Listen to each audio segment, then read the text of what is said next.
አርሰናል በሳካ የተነሳ ይችን የመሰለች የግብ ዕድል አምክኖ 1-1 በሆነ ውጤት ጨዋታውን ማጠናቀቅ ችሏል። በተለይ ደግሞ ዛሬ አርሰናል ፕሪሚየር ሊጉን የፈለገው አይመስልም።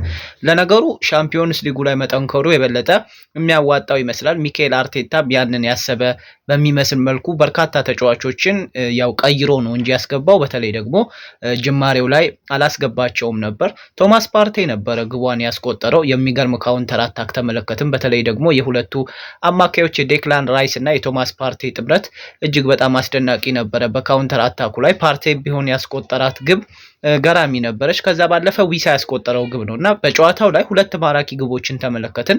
የዊሳም ግብ ብትሆን አስደናቂ ነበረች። ታዲያ አቻ የተጠናቀቀው ወይም 1-1 የተጠናቀቀው ይሄ ጨዋታ በጨዋታው ላይ ይሄን ያህል ደመቅ ያለ እንቅስቃሴን ማየት አልቻልንም።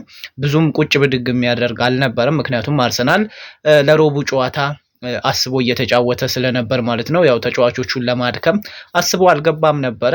እነ ቡካዮ ሳካም ቢሆን እንግዲህ ከተቀይረው ከገቡ በኋላ በሙሉ አቅማቸው አልነበረም ሲጫወቱ የነበሩት። በተለይ ደግሞ በጉዳት ከመሰናከል በመፍራት ይመስላል። በተለይ ሁሉም በሚባል መልኩ የሮቡን ጨዋታ በማሰብ በመጫወታቸው የተነሳ ያን ያህል ማራኪ ጨዋታን እንዳላሳዩን ይታወቃል እና ነፍገውናል።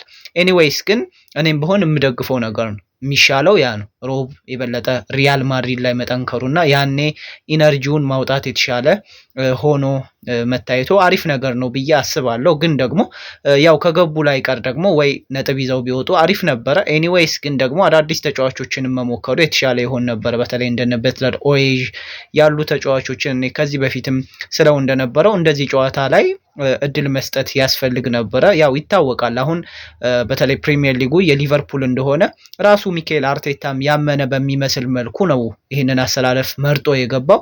ታዲያ ግን እንደዚህ አይነት ጊዜን የበለጠ መጠቀም ነበረበት ብዬ አስባለሁኝ። በተለይ እንደነዚህ አይነት ጨዋታዎች ላይ ለልጆቹ እድል ቢሰጣቸው አሪፍ ነበረ። በተለይ ደግሞ ለአዳዲስ ከታች ከአካዳሚ ሊፈሩ ከሚችሉ ተጫዋቾች ጋር የበለጠ ኢንተራክሽን ፈጥሮ አሁን ላይ እነሱ ምን ደረጃ ላይ እንዳሉ የበለጠ የሚያይበት አይነት ጨዋታ ይሆን ነበር ብዬ አስባለሁ። አንዳንድ ቦታዎች ላይ ያው ሁሉንም ሳይሆን ግን ወሳኝ የሚባሉ ቦታዎች ላይ እንደ አማራጭ ይጠቅሙት ነበረ። ለምሳሌ ኤታን ዋኔሪ እና ሉዊስ ስኬሊን ያገኘው እኮ በእንደዚህ አይነት መንገድ ደፍሮ በማጫወቱ በማመኑ የተነሳ ነው እና አይታወቅም ነበር ብዬ አስባለሁ። ምናልባት ጥሩ ተጫዋቾችን እናይ ነበረ ብዬ አስባለሁ። ኤኒዌይስ ያንን ሊመርጥ አልቻለም። ያም ሆነ ይህ ግን አርሰናል ይሄንን ጨዋታ በሜዳው አቻ መውጣት ችሏል ማለት ነው።